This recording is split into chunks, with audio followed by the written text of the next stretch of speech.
The following is a presentation of the Championship Racing Network. Crossed Flags, a racing podcast. It's your midweek fix for racing news and information. Brought to you by the Championship Racing Network. Now let's head trackside to join your hosts, Steve West and Matt Nicholson.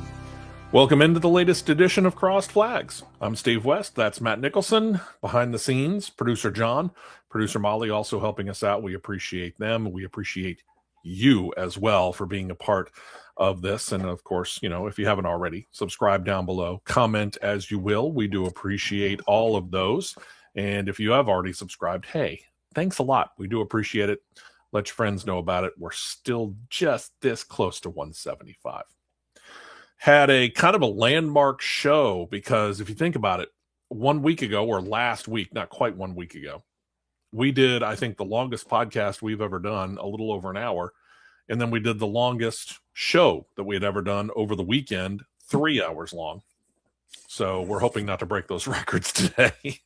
But it is Tuesday as we record this, day after President's Day. And wow, did a lot happen over President's Day weekend. You think about some of the people that passed away. Robert Duvall, which is just a crying shame because such a great actor, 95 years old. Right Reverend Jesse Jackson passes away at 84. We'll talk about another one that really affects us here in the state of Alabama coming up here a little bit later on in the show. It also affects us, Matt and I, because we are very involved out at this particular facility. So a lot of changes happening at tracks. I mean, think about it. Over the weekend, we mentioned the fact that Brian Crichton's really no longer at Talladega Superspeedway and now a change at Barber Motorsports Park. Yeah. What the heck, man? All right. Well, let's get into the business here. Season's in. Season's underway. Daytona 500. Overall, let's go beginning to end first and foremost here. Let's give a big 30,000-foot overview of the whole thing. Thoughts on the season opener at Daytona? And pick any of the three races. What stuck out to you? I'll go all three. Okay. Based off of what I said I was going to do now with my grading system. Truck race, I'm going to give a C+ to. Okay. From the simple fact of some of the unnecessary level of aggressiveness so early. There was a lot of that. I would ask this question, though, because this seems to be a fairly normal thing for the truckers. Were we really expecting them to not be aggressive? Towards the early part of the race, yes. The latter part of the race, no, because pay windows open at the latter part of the race. Sure. But, I will say this, it's part of the attraction for some people to the truck series is the fact that they pretty much get aggressive from the drop of the green flag at the beginning of the race. And we can question the sanity of it at a place like a Daytona or a Talladega, but still, that's pretty much what we expect, isn't it? Yeah, it's what you expect. I mean, and that's from the simple fact of some that don't know the limitations of how to be aggressive with the trucks. Right. That's where the C grade comes in at. Now, if you take away that right there, trucks are rated a flat A because of the 4-wide finish at come to one. Sure. I give it a flat A on that one. Okay. The O'Reilly Auto Parts Series. Riley Auto Parts Series. I'm gonna grade it a B+. Just from the simple fact of nobody wanted to gang up and get by Austin Hill. Yeah, it does seem like whenever Austin is out front, the rest of the field seems to just give up. They're like, well, fait accompli, he's the winner. When there were plenty, in my opinion, I'm going to call them plenty of tag team opportunities that could have happened, and it didn't. Mm-hmm. Cup race, I'm going to give a B+ to, and here's where the points were deducted from that ridiculous part in stage 3 of when everybody got 3 wide trying to save fuel, and they were running laps in miles per hour of 172 to 173. Right. That's inexcusable. You and I have been there long enough to have seen three different generations of these stock cars. Yes. And one of the things that we have noted over time, and this goes back to the early parts of when I started doing PA. So you go back 2007 to really almost all the way up to this generation. We would see at varying times throughout the course of the race them just kind of ticking off laps. And what do I mean by that? I mean, they would all get in a single file. We'd have 40 to 43 cars that would end up in a lane, be it down by the double yellow line or up by the wall, whatever, all in single file, nobody stepping out of line, and just logging laps. And I know that there's one major difference here. The speed that they were running. Those guys were going faster in that single file line. I get it. But it's kind of the same thing in some ways, isn't it? In the fact that we're just kind of ticking laps off, right? Yeah, it is. It really is in kind of the same way, the same thing. Now, I get where you're coming from in that the speeds drop way the heck down. Don't get me wrong. I understand where you're coming from there. But I'm saying in a lot of ways, there are similarities between that old style of single file, let's just log laps for a little while and not really worry about it. And whoever happens to be leading is leading. And then you go 3 or heck, we've seen it at Talladega the last, 3-4 races in a row, where they can go 4 wide for as many as 20 laps. But all they're doing is looking like rush hour on the Beltway. Yeah, it is. But it's how they're doing it. And the word I'm going to use here, how the optics of it look. Oh, I agree. It makes everybody think, oh, they're out there 3 wide racing this right here. No, not when you have 3 Toyotas lined up front from top to bottom, Bell, Wallace, and Heim that are artificially blocking everybody. They're essentially road blocking everything. Yeah, they're artificially blocking anybody from being able to make a move. Yeah, and when you got telemetry on the leader from the data that comes through that they can pull, and the throttle percentage, you're showing 55 to 60%, and you're leading. Mm-hmm. They're trying to make the optics of it look. They make the optics of it look like, oh, we're out here 3 wide racing at Daytona, not at 173 miles per hour. You don't. I could literally go to a Glory Road at the Hall of Fame, pull off Robert Huffman's 2004 Toyota Celica Goodies dash car, and probably turn laps faster than what they were running. Yeah, or at the very least, easily keep up with what they were doing. I could take a 4-cylinder and keep up with the back of the pack and no problem. I agree. And I mean, you and I saw this. Again, this was it last year or was it late 2004? Had that situation where, well, it was the 19 car, so it had to have been last year. It was Chase Briscoe. And he got offset from everybody else, so he's all by himself. 2024 when he was in the 14 car. I know exactly what you're talking about. The 14 car. Okay, for some reason I had it in mind that it was a 19 car. He's out there all by himself. He's a half a lap behind the lead pack, and they're doing that gas saving thing, and he's got it floored, and by himself, he's going faster than the lead draft. Yeah, that's the situation that we're talking about. Because I vividly recall, because I was doing photography that race. It was the first race that they took my scoring pylon down. Yeah. Which is still baffling to me. But because I was standing at the turn 1, I was in the turn 1 and 2 photo tower. And I was I was swapping camera batteries out, and I thought, wait a minute, I want to see something here. So I pulled a stopwatch out and timed the pack 1 lap and turned right around and timed Chase Briscoe the second lap. And I recall sending you the message with the exact words, "We got a problem. Briscoe is faster than the pack." And the funny thing is that I'm up there in the PA booth, and we've got monitors around. Both you and producer John know this. We've got monitors up there which allow us to keep varying camera views, number one, but number two is the whole scoring situation where we can actually see the lap times that the drivers are turning. And as you were doing that, as you were timing, I was looking at it too. Because again, I've noted this. I'm a Chase Briscoe fan. He's the last driver of that number 14 car, which was the last car driven by Tony Stewart. And I'm sitting there looking at the board, and I'm looking at what Chase Briscoe's doing, and I'm looking at what the leaders are doing, and I'm thinking to myself, right about the time you sent that text, I'm looking at it going, Chase Briscoe's going faster than they are. All by himself. He was. You and I were right there. We were thinking the same thing at the same time. Yeah, he was about 0.3 of a second faster than the pack was.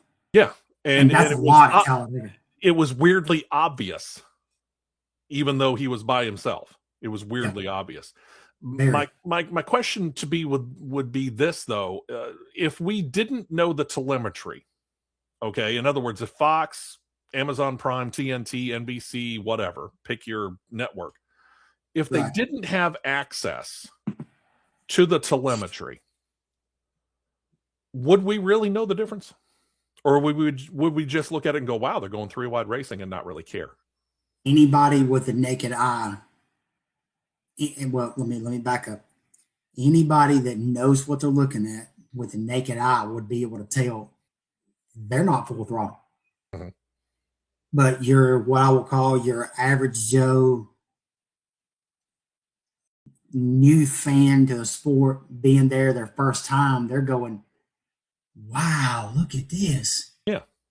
I mean, you and I have talked about it. The 3-wide, 4-wide spectacle that we can see at a Daytona or a Talladega, on the surface, it's impressive. Yeah, and then we're going to sit up there, and I'm going to give a similar scenario back in, it was 2013, 14, something like that. Forgive my choir back in the background. Yeah. When they made the rule change up in the booth, when they made the rule change mid-practice session, and I'm sitting there going, we're sitting there going, no. They're not going to go slower. They're about to go faster. They're going to punch a bigger hole in there, and that means the huge hole in there. That much more important. Yeah, and then I'm sitting there, and we're sitting there like it's a similar scenario. Like we want to sit up there and beat our heads through the wall, going, "What are they doing? What are they doing? What are they doing?" This is a similar scenario of that. Now, what are they doing? NASCAR has said over the last couple of days that they're looking into it. They're talking with the people in the garage. They're trying to figure out how they can fix this. Denny Hamlin has an idea. We're going to talk about it on the big show a little bit more on Saturday. But basically, Denny Hamlin's idea is end plate racing. Whether it is the restrictor plate or the tapered spacer plate, he effectively is saying, hey, let's put handling back into the aspect of it, and let's make the cars go faster, much faster, to the point where it might edge on the driver being uncomfortable behind the wheel. And he's not wrong.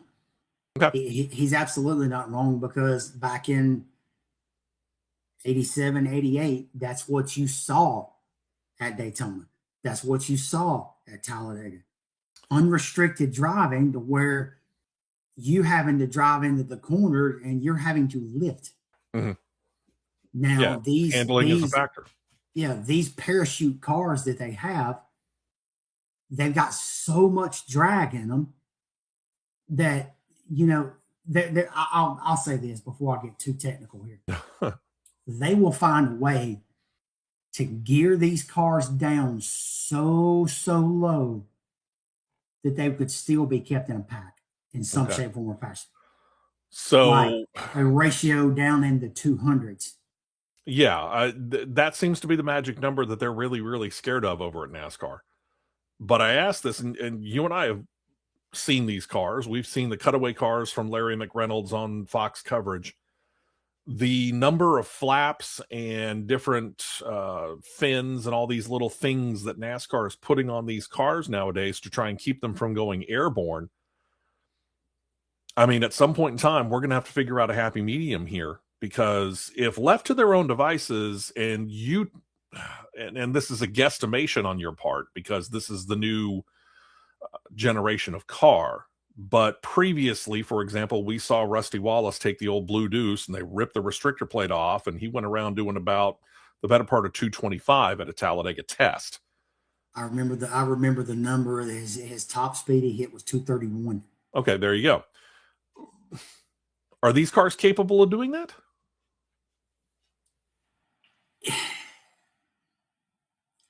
Yes and no. Okay. The yes being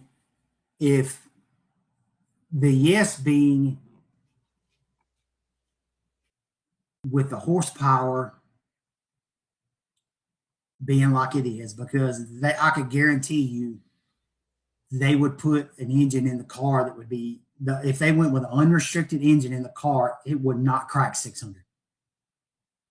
Yeah, no, it wouldn't. I mean, they don't now, but still. They would. Well, they run the 510, 510 at Talladega and Daytona and Atlanta.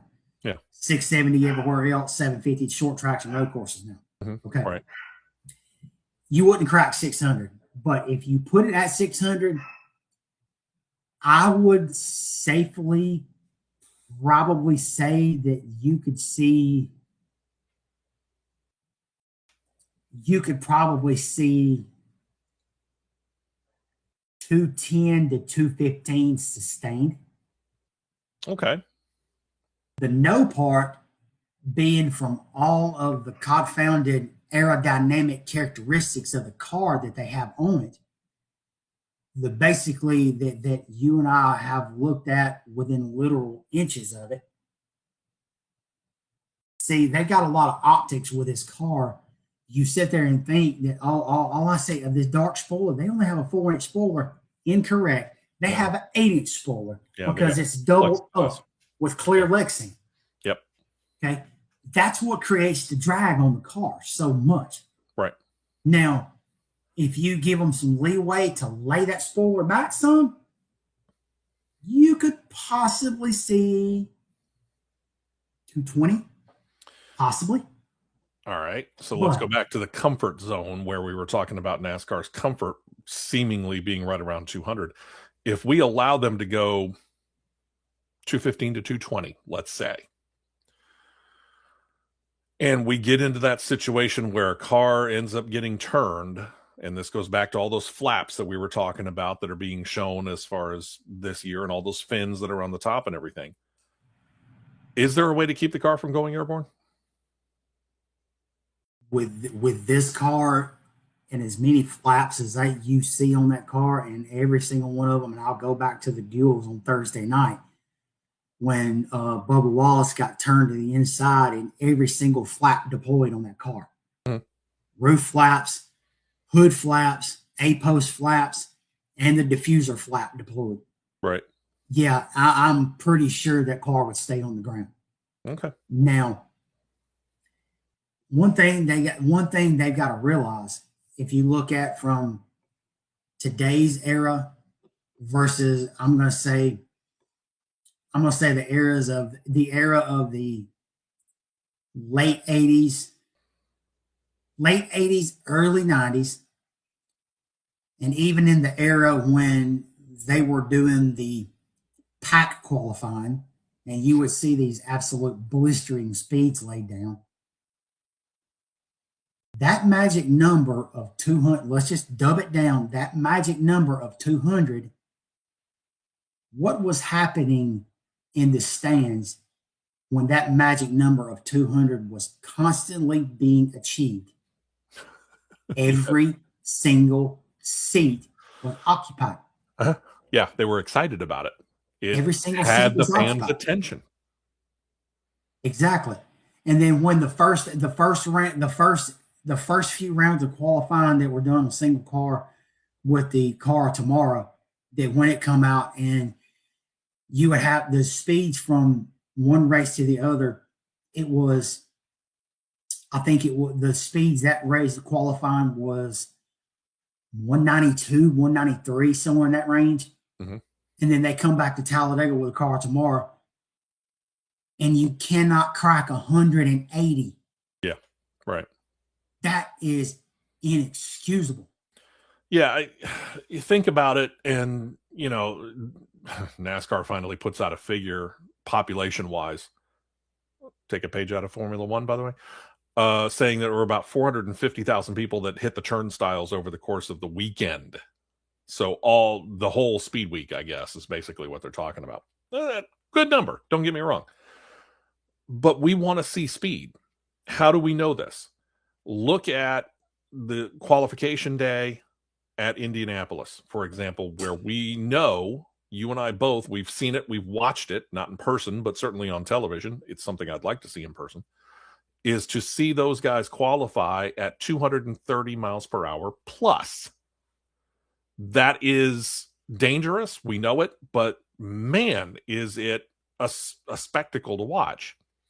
Formula One is much the same way. We're curious how 1/10 of 1 second is going to make a difference from first to, heck, maybe as low as 10th place. It's all about getting as much speed out of the car as possible.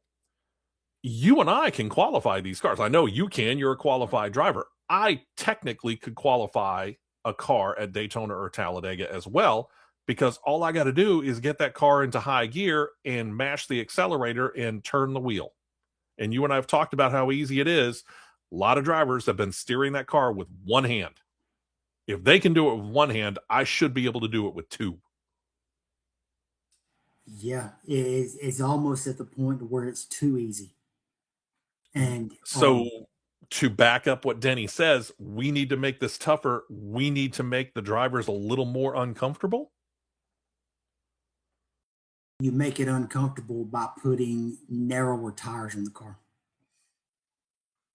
Okay, so there's that, and taking off the plate / spacer,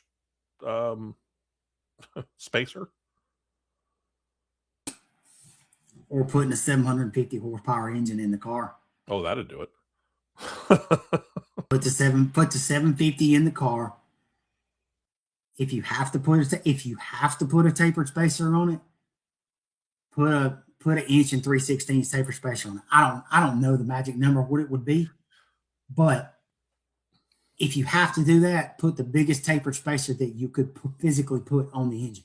Yeah, don't drop it down so much to the point where you are limiting them to under 200 miles per hour. In other words, if they want to fix it, yeah, make them uncomfortable. Go old school, elbows up, drive the car. Mm-hmm. Because if you can, I'll say it this way: if iRacing can basically mimic and get a setup for Echo Park Speedway done, mm-hmm. if they can get the setup and the layout done for the Chicago street course that was done, and if they can accomplish other things that have been done, put a sim setup of that nature onto iRacing, see what it translates to, and then if it translated into something like this is achievable, put them on the track. Try it. See what happens. Because look what has happened to Echo Park in Atlanta. Yeah. Look what's happened. That is arguably, without a shadow of a doubt, the most entertaining race of the year. Agreed. No doubt. I mean, it goes back to that question about the 1.5 mile intermediate tracks and the way that they have got things set up at Atlanta. It's really, really good. I mean, for a while it was Kansas, but I think Atlanta certainly rivals it if it hasn't beaten Kansas out. And that's saying something, because Kansas is still eminently entertaining. Yeah, I mean, make the cars. Now, if they did that, I would not be object whatsoever to going, and I'm going to use Talladega for an example. I would not be object going to one race that is 500 miles and doing one 400-mile race. I wouldn't be object to it. Okay? I could agree with that. Make it to the point to where I want to sit at the entry point to turn one. Okay. Make it to where I want to see one of those cars barreling off into 33 degrees of banking at 230 plus at the end of the straightaway. Make it to where I want to hear a throttle start being cracked and breathe a good 300 yards before the entry point of the turn, because you've got to set the car, or you're going to fly off of turn one and be laying in downtown Munford. Make it to that point. Yeah, I follow you. Make it to where I want to be at the end of the Alabama Gaines super stretch on the photo tower and hear 8 cylinders screaming at me at 8,400 RPMs, and it sounds like, oh my goodness, what is that coming? And if you blink your eyes, you're going to miss the car. Yeah, I agree. I think you're right. And but here's the thing, and we'll throw a bit of a caution flag, which when we look back at Daytona, I can honestly say that I give kudos to NASCAR for understanding two things that were going to happen on Sunday. Number one, that rain's coming, so they shifted the race an hour earlier. Good job. That was finally you were thinking. Secondly, on the last lap, and producer John's about to get this picture up there of them coming to the white flag, or them coming to the checkered flag, actually.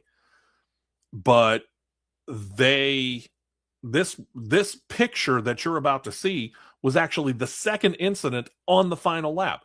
There was an incident that happened at the beginning of that lap, and I immediately said, here comes the yellow, and was shocked that the yellow didn't get automatically hit, because you and I have seen it way too many times. They have such a hair trigger on that caution, but they kept the yellow in the pocket when the thing happened at the beginning of this lap, and they kept the yellow in the pocket in this situation right here, where I don't know whether it was just a bad move on the part of Riley Herbst, bad advice from the spotter, whatever it was, but for him to jump up there and get in front of Brad Keselowski at a bad point in time where he gets turned and he's about to come back across and take out that 9 car that you see right there of Chase Elliott, ruining his chance of maybe rallying back and getting a win, and plus all the other cars that you see back there that go out too. The only question I have is, take that situation right there, and I don't think we'd have that exact situation, but let's take that situation right there, put those cars at 220 to 230 miles per hour that you were talking about. What is the end result if we have this situation at that speed? If you got that situation at that speed at 220, 230, the optics of drafting is going to be at a lot higher notice. I know I said that in a very, very technical way, but if that's at 220 or 230 and Keselowski is 2 foot further behind, okay, Riley Herbst wins that race. So if he could have pulled off the move successfully, Riley Herbst is your winner. If he could have pulled that move off successfully, even under this right here, Riley Herbst wins the race, because Riley Herbst had a substantial level of momentum that was higher than Chase Elliott and Tyler Reddick. Yeah. But instead, what we got was him bouncing off of Keselowski on the wall and bouncing into Chase Elliott. What happens if that's the scenario that happens at 220 to 230?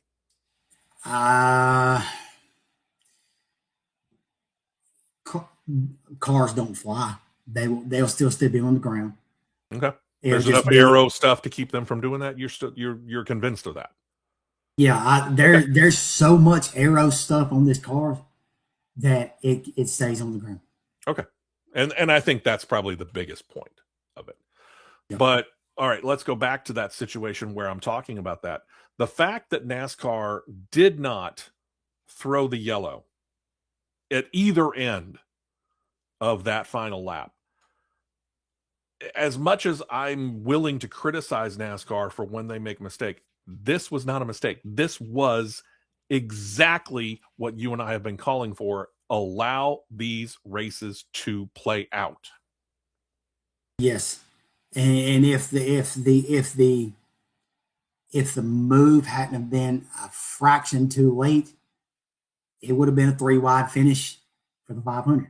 Yeah, it would There's have no been. ifs, ands, or buts about it. Yeah, but it's almost like somebody was listening when last year when I described the scenario of how they need to do it on a white flag lap of sectoring off the racetrack.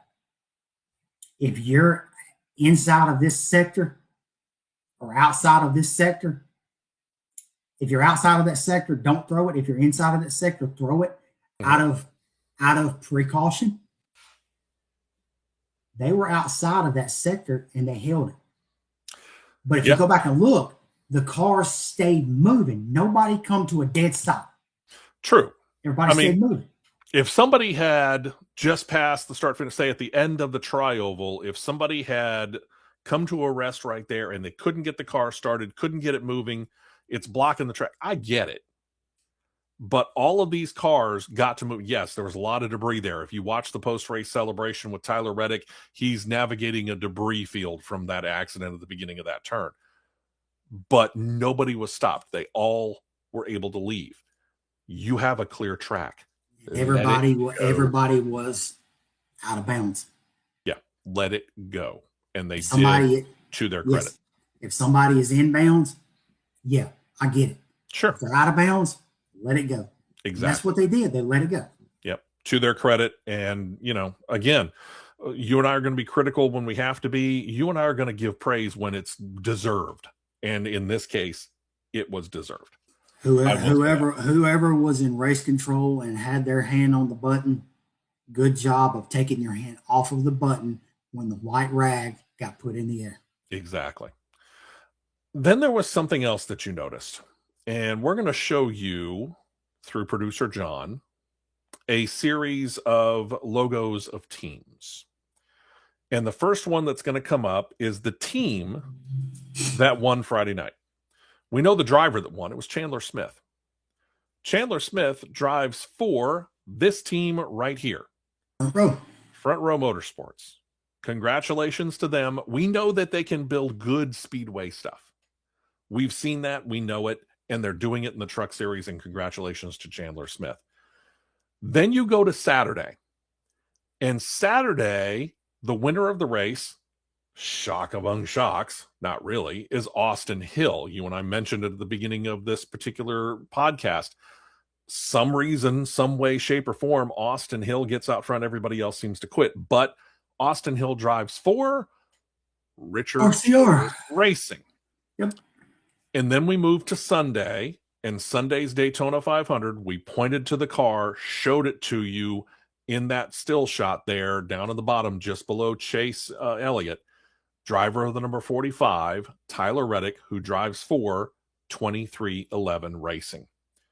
And I have to admit, I hadn't thought about it until you brought this up. It is interesting to note what these three teams, other than winning Friday, Saturday, and Sunday at Daytona, the other thing that those three teams have in common. The thing that those three teams have in common is those were the three primary teams involved in the antitrust lawsuit. That's just oddly poetic in some way, isn't it? It was almost in a way of poetic justice. Yeah. And on top of that, you and I talked about it on Saturday morning, Tony Stewart doing his pre-weekend media blitz and having the question asked by Fox Sports' Bob Pockris, have you seen Steve O'Donnell? And he just kind of gets this sly grin on his face and says, nope, haven't had the pleasure. And if we do, we may talk. And if we don't, it's not going to bother me. I'm basically going to go about my duties. Same situation. It's just kind of funny. I can't think of a better way to put it. It's kind of funny. It passed that. It's absolutely past that. But I know it kind of had to irk Jim France to walk into victory lane and shake Michael Jordan's hand post race. Yeah. By the way,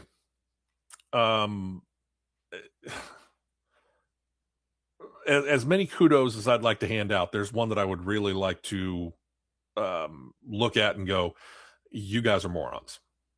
And it's not to NASCAR.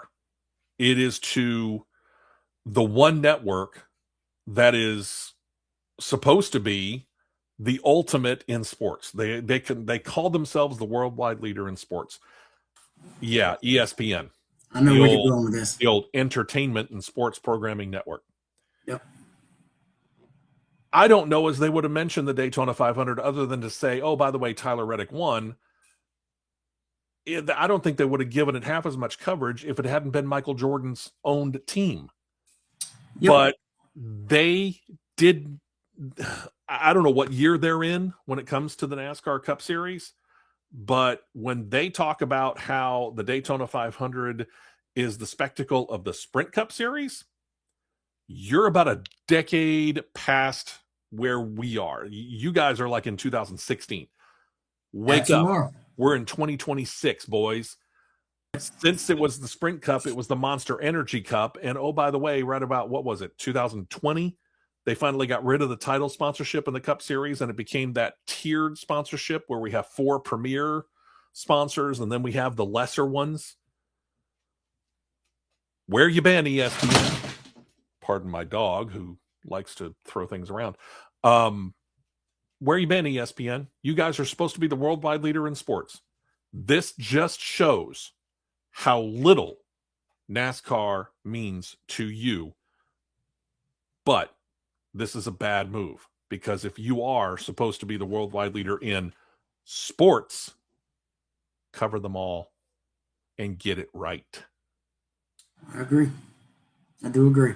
That's why we have fact checkers, boys and girls. Finally, and we'll do this again on Saturday because it deserves it, we have to report the passing of a cornerstone in the state of Alabama. The name Barber, if you have been in the state of Alabama for any length of time whatsoever, should mean big things to you. For you, I know this, and for me, I'm older than you are. I grew up, and in going to school, your school lunches and everything, you would get a carton of milk. And that carton of milk, at least at my schools, was Barber Dairies. Every single time. And it was good. It was tasty. And it was started by George Barber Sr. way, way back in the early 1930s. I mean, think about it. Beginning of the Depression. He has a son, George Barber Jr. And George followed his father into the Barber Dairy situation. He was the chairman of it until he decided to sell it off to a company called Dean Foods in the early 2000s. Because George was interested in things other than the dairy. He was a racer. He was an avid fan of motorcycles, started a collection at a pretty young age, and made a pretty good amount of money of his own in real estate and real estate development. Unfortunately, George Barber passed away just yesterday, overnight, last night, really, as we record this on Tuesday the 17th. George Barber was 85 years old. And that motorcycle collection that I was referring to turned into the Guinness Book of World Records largest motorcycle collection in the world that you can go see if you go to Barber Motorsports Park in the Barber Motorcycle Museum. My dad passed away in 2008. The year before he passed away, he came down here and we had the chance to go through it. And the collection has grown since then. Obviously, it's almost 20 years. We went through that museum, and as we were getting ready to leave, we would note that there were cars interspersed amongst that. And that is expanded too. I've seen pictures, but I haven't gone back through it because I want to remember that museum as going through it with my dad. It's a personal thing, but it's still one of those things that I do. Right. But the car collection has grown as well. But as we were getting ready to leave, my father wanted to stop by the restroom. Okay. I was standing on the bridge at the bottom level of the main museum, and I'm looking down at what is the garage level. And what I see is a red Corvette, which otherwise wouldn't move the needle a whole lot until I really started looking at this Corvette, and I'm seeing the Monroney sticker sitting on the windshield still. And for those of you that don't know what a Monroney sticker is, basically it's the price and the details of all the options that said car has. So when I see the sticker still on it, and remember, this is 2007. This isn't a 2007 Corvette. It's probably 15-year-old-ish Corvette by that point in time. And the plastic is still on the seats. And now I'm really starting to pay very close attention to this. And about that time, we had somebody from the museum walk over and say, folks, we're about ready to close. And I said, well, can I ask you a question real quick? And he said, sure. I said, okay, what are you guys doing down here on this bottom floor? And he said, well, they bring the motorcycles and sometimes some of the cars that George Barber has collected over his life, and they bring them in there to do some work on it. Maybe it's just as small as detailing it. Maybe they have to do a major overhaul because they got a motorcycle in or a car in that just needs a whole lot of work done to it, but they're working on it to get it presentable. And he said, that car right there is one of the first Corvette ZR1s to roll off the showroom or roll off the line in Bowling Green, Kentucky. And there was a story behind that, in that George Barber, and I don't know whether you could at that point in time, but George Barber wasn't going to do it anyway. George Barber met the delivery truck at the dealership where he ordered it. They drove it off the transporter onto a trailer, and it sat in his collection with less than 10 miles on it. The 10 miles were done at the factory just to make sure that everything was set. That was it. That was all. And that was George Barber's one of the first Corvette ZR1s. And they had it in there because they were going to do a detail job on it. That was it. That's the kind of stuff that I remember. And you think about the fact that he spent that much of his own money on that piece of land out there on the very, very eastern part of the city of Birmingham, right up against the Leeds area. Spent his own money to build a world-class FIA Class 2 race facility that Indycar said, oh, this would be a neat place to test. So they tested there in 2009 or 7, and they tested there again in 2009 and said, we ought to do a race here.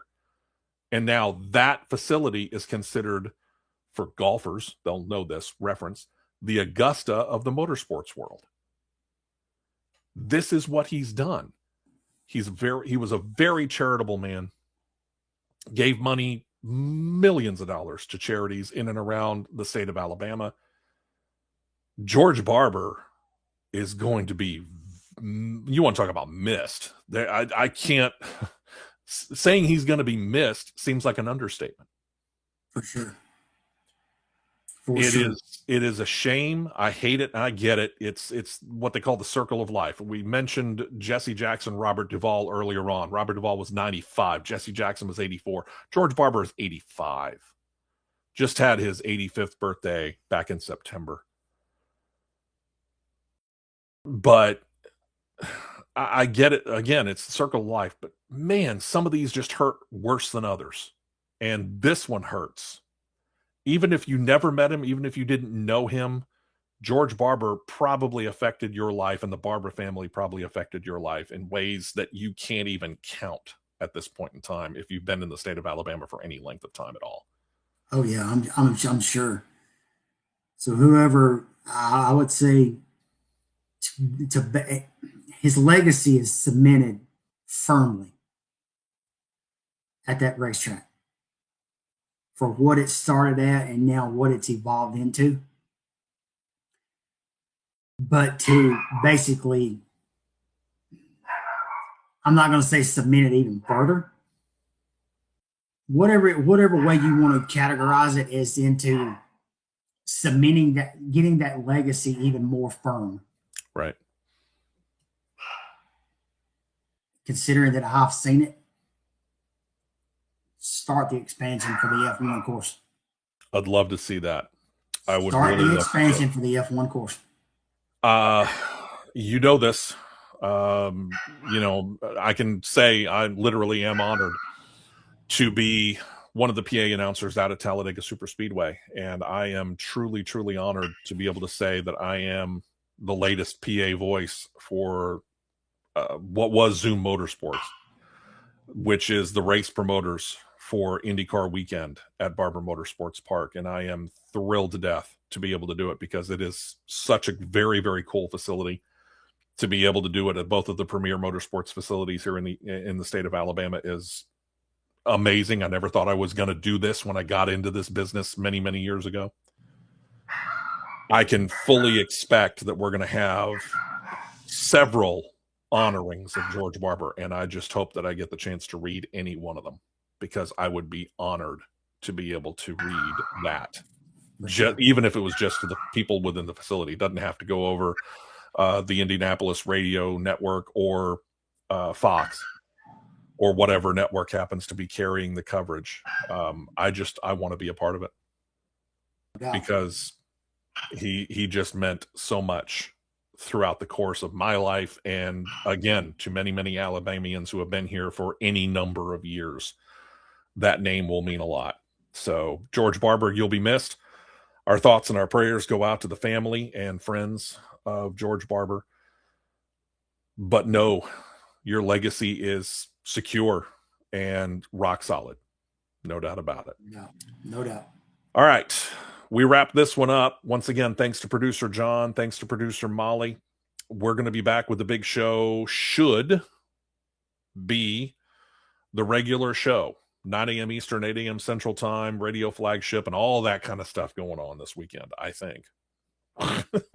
We'll see. In the meantime, as we get prepared for Atlanta, you guys have a fantastic rest of your week. Join us for the big show this Saturday. Don't forget, subscribe down below or tell friends who have not that they should, because after all, where else are they going to get this kind of stuff? Nowhere, really. Y'all have a great day. We'll talk to you Saturday morning on the big show. Thank you for checking out this edition of Cross Flag.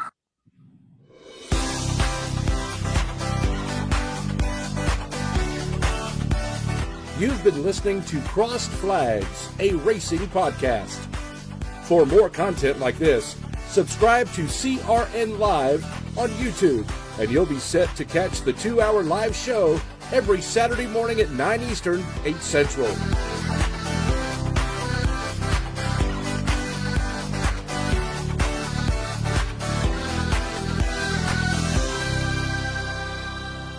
This has been a presentation of the Championship Racing Network.